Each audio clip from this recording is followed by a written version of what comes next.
বই বেশি পড়ার দরকার নাই, যতটুকু লাগে অতটুকু পড়েন। আমার কথা অনেক হলে বলবে না, বুঝছেন তো?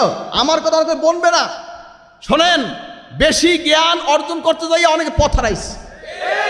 বেশি পিএইচডি, ডক্টর ডিগ্রি এগুলো নিতে যাই অনেকে খুয়াইছে। হাজরিন, মিয়া সাহেব যতটুকু অর্জন করবেন, আমল করবেন, টিকসই হয়ে গেছে। শোনেন, এই যে বিল্ডিং বানায়, এই বিল্ডিং যে বানায়, এই বিল্ডিং এর মধ্যে প্লাস্টার যদি পানি না দেয় তাহলে এইটা কি শক্ত হয়? বলুন তো, শক্ত হয়? মনে রাখবেন, বিল্ডিং শুধু বানাইলেই হবে না, এলেম শুধু অর্জন করলেই হবে না। বিল্ডিং এ যেমন পানি দেওয়া হয়, তোমাকে এই এলেমের পাশাপাশি আমলের মাধ্যমে নিজেদেরকে মজবুতি আনতে হবে।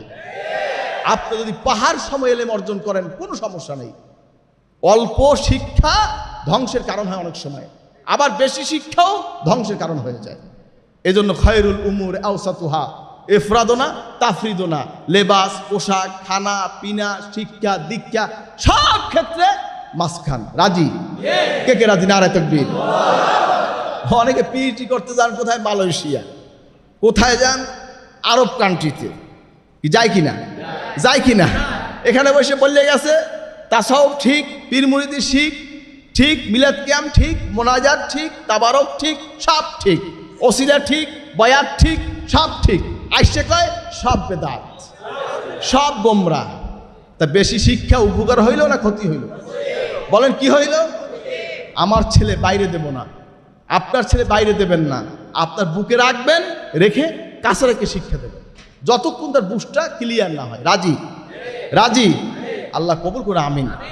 হাজরিন, সাহাবায়ে কেরামদের তরিকা, আমাদের তরিকা, সাহাবীদের মধ্যে 130টা মাযহাব। কয়টা মাযহাব? বলেন কয়টা? আমরা কোন মাযহাব? আব্দুল্লাহ ইবনে মাসউদ রাদিয়াল্লাহু তাআলা আনহু, তার মাযহাব গ্রহণ করেছেন ইমাম আজম আবু হানিফাতুন নোমান ইবনে সাবিত, তিনি গ্রহণ করেছেন। কি এখন আমরা কি হকে আছি না না হকে আছি? যারা মাযহাবের উল্লেখ করে তারা হক্কানি না আমরা হক্কানি? কে কে হক্কানি? নারায়ে তাকবীর। আজকে বিভিন্নভাবে কয়জন ঢুকাইতে আছে। কারোর সাথে আমার আক্রোশ নাই, কারোর সাথে কথা নাই, শুধু আমার পীর ভাইদেরকে গুছাইয়া রাখা। কি ভুল বললাম নাকি আমি? অন্য মত লোক এখানে থাকতে পারেন, অন্য মতলম্বী খেয়ালে লোক থাকতে পারেন, কিন্তু তাদের উপরে আমার কথা না। আমার কথা হচ্ছে আমার পীর ভাইদের উপরে। আল্লাহ পাক আমাদের সকলকে আমল করার তৌফিক দেবেন, আমিন। সুন্নাত তরিকার উপরে আমাদের চলতে হবে, শরীয়তে মুহাম্মাদের উপরে চলতে হবে, এটা খেয়াল রাখবেন। যা করেন সুন্নাতকে সামনে রেখে করবেন। রাজি? রাজি? নবী সাল্লাল্লাহু আলাইহি ওয়াসাল্লাম বিদায় হজের ভাষণে হুজুর বলেছেন, তারাকতু ফিকুম আমরাইন লান তাদিল্লু মা তামাসসাকতুম বিহিমা কিতাবাল্লাহি ওয়া সুন্নাত রাসূলিহি। বলেন না সুবহানাল্লাহ। হুজুর বলেছেন যে আমি তোমাদের মাঝে দুইটা জিনিস রেখে গেলাম, একটা হচ্ছে আল্লাহর কোরআন, আর একটা হচ্ছে নবীজির সুন্নাত। একটা হলো সুন্নাত, আর একটা কি? বলেন আরেকটা কি? হাদিস বলছে? বলেন না, হাদিস বলছে। হাদিস তো হুজুরের জবানটার কথা লিখে ফেলেছে সাহাবায়ে কেরাম। বলেন আলহামদুলিল্লাহ।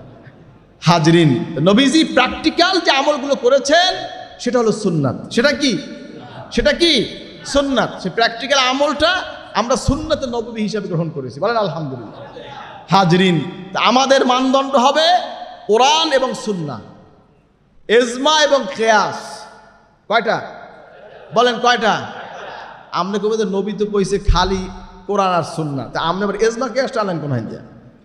শোনেন, ইজমা কিয়াস আসছে কোত্থেকে? সাহাবায়ে কেরামদের যুগ থেকে ইজমা কিয়াসের প্রচলন শুরু হয়েছে। আলহামদুলিল্লাহ কোন? ইজমা কিয়াস তাদের মন গড়া কোনো বক্তব্য নয়। ইজমা কিয়াস এসেছে কোরআন এবং হাদিসের মধ্য থেকে, রায় থেকে এসেছে।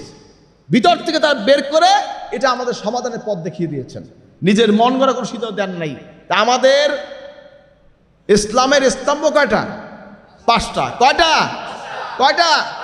কলেমা, নামাজ, রোজা, হজ, যাকাত। হাত জায়গায় বলেন সবাই, কয়টা? কলেমা, নামাজ, রোজা, হজ, যাকাত। কলেমা, নামাজ, রোজা, হজ, যাকাত।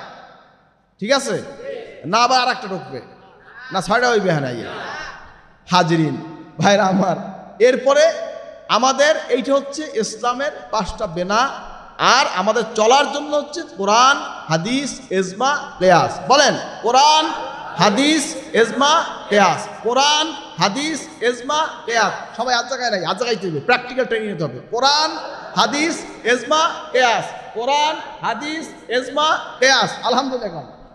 এই যে স্লোগান দেন না, এই স্লোগানের মধ্যে বলবেন নারায়ে তাকবীর, কোরআন হাদিস, কোরআন হাদিস জিন্দাবাদ, কোরআন সুন্নাহ এজমা কেয়াস জিন্দাবাদ, কোরআন সুন্নাহ এজমা কেয়াস কায়েম হোক জিন্দাবাদ। কথা বলতে কি বলছি? এই মূলনীতি আমাদের স্লোগান হবে। মিলাদ কিয়াম জিন্দাবাদ, এই স্লোগান দেবেন। আইয়া রাজি আছেন? কে কে রাজি? নারায়ে তাকবীর। এই স্লোগান নতুন করে দিয়ে দিলাম, যেহেতু মাযহাবের ভিতরে 4 মাযহাব জিন্দাবাদ। কয় মাযহাব বলেন? 4 মাযহাব, 4 মাযহাব, 4 মাযহাব, 4 মাযহাব। খেয়াল রাখবেন, আহলে সুন্নাত